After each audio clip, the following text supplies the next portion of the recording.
గాలిలో యోగా అదెలాగా? పూర్తి వివరాలకు చదవండి రేపటి సాక్షి దినపత్రిక.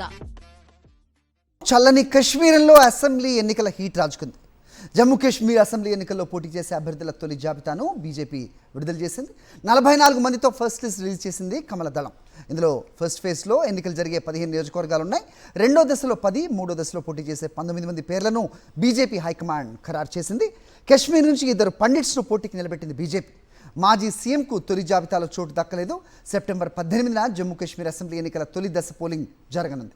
ఏ పార్టీతో కూడా పొత్తు ఉండదని, ఒంటరిగా పోటీ చేస్తామని ఇప్పటికే బీజేపీ స్పష్టం చేసింది. ఇదే అంశంపై అప్డేట్స్ మా కరెస్పాండెంట్ వెంకటేష్ ఇస్తారు. వెంకటేష్ చెప్పండి. సో ఒంటరిగానే పోటీ చేస్తామని బీజేపీ ఆల్రెడీ ప్రకటించింది. ప్రస్తుతం లిస్టు కూడా రిలీజ్ చేసిన నేపథ్యం 2 పండిట్లకు కూడా చోటు దక్కినట్టుగా చూస్తున్నాం. ఏంటి మరిన్ని అప్డేట్స్? ఆర్టికల్ 370 రద్దు తర్వాత తొలిసారిగా జమ్మూ కాశ్మీర్లో అసెంబ్లీ ఎన్నికలు జరుగుతున్నాయి.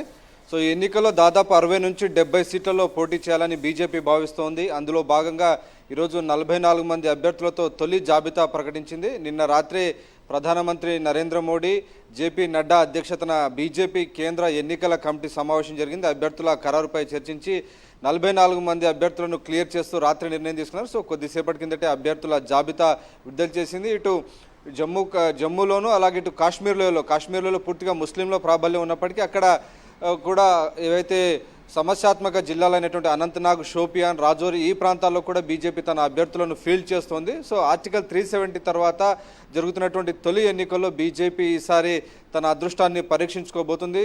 కనీసం ఈసారి కాశ్మీర్ వ్యాలీలో కనీసం బోని కొడుతుందా లేదా అనేటువంటి ఒక ఆసక్తికరమైనటువంటి చర్చ అయితే కొనసాగుతుంది. గతంలో 2014లో ఎన్నికలు జరిగినటువంటి సందర్భంలో బీజేపీ దాదాపు 25 సీట్లు గెలుచుకొని పీడీపీతో కలిసి ఒక ప్రభుత్వాన్ని స్థాపించినటువంటి పరిస్థితి మనం చూసాం. ఆ తర్వాత కొంతకాలం పాటే ఆ ప్రభుత్వం మనగలిగింది. ఆ తర్వాత రాష్ట్రపతి పాలన, అనంతరం 370 రద్దు, ఇలా అనేక పరిణామాలు జరిగిన తర్వాత తొలిసారిగా జమ్మూ కాశ్మీర్కు అసెంబ్లీ ఎన్నికలు జరగబోతున్నాయి. సో మొత్తానికి ఈ అసెంబ్లీ ఎన్నికల్లో ప్రధానంగా జమ్మూ కాశ్మీర్కు తిరిగి రాష్ట్ర హోదా కల్పించాలనేటువంటి అంశం దిశగా అన్ని రాజకీయ పార్టీలు తమ ఎజెండాలో చేర్చాయి. ఇప్పటికీ బీజేపీ అసెంబ్లీ ఎన్నికల తర్వాత దీన్ని రాష్ట్రంగా మారుస్తామని కూడా ప్రకటించినటువంటి నేపథ్యంలో ఈ రాష్ట్ర హోదా అనే అంశమే ప్రత్యేక ఈ ఎన్నికల్లో కీ ఎజెండాగా మారుతున్నటువంటి పరిస్థితి. సో మొత్తానికి జమ్మూలో 43 అసెంబ్లీ సీట్లు ఉంటే ఇటు కాశ్మీర్లో 47 అసెంబ్లీ సీట్లు ఉన్నాయి.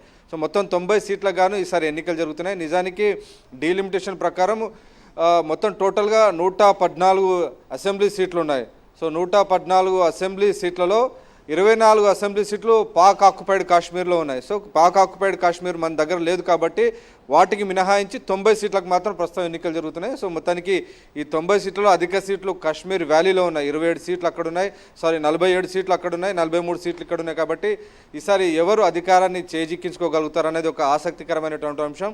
ఒకవైపు బీజేపీ ఒంటరిగా పోటీ చేస్తుండగా నేషనల్ కాన్ఫరెన్స్తో కలిసి కాంగ్రెస్ ఎన్నికల రంగంలోకి దిగుతుంది. అలాగే పీడీపీ కూడా మరోవైపు.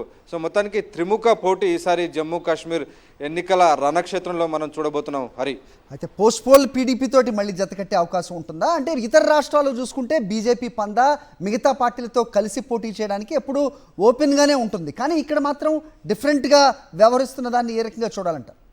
ఖచ్చితంగా గతంలో మనం చూసినటువంటి రాజకీయ సమీకరణలు చూస్తే అనూహ్యమైనటువంటి పరిస్థితుల్లో బీజేపీ పీడీపీతో కలిసి ఒక ముస్లిం పార్టీ అయినటువంటి పీడీపీతో కలిసి బీజేపీ అక్కడ ప్రభుత్వాన్ని ఏర్పాటు చేసినటువంటి సందర్భం మనం చూసాం. సో ఈసారి కూడా అలాంటి పరిణామాలు జరుగుతాయనేటువంటి ఒక చర్చ అయితే ఉంది.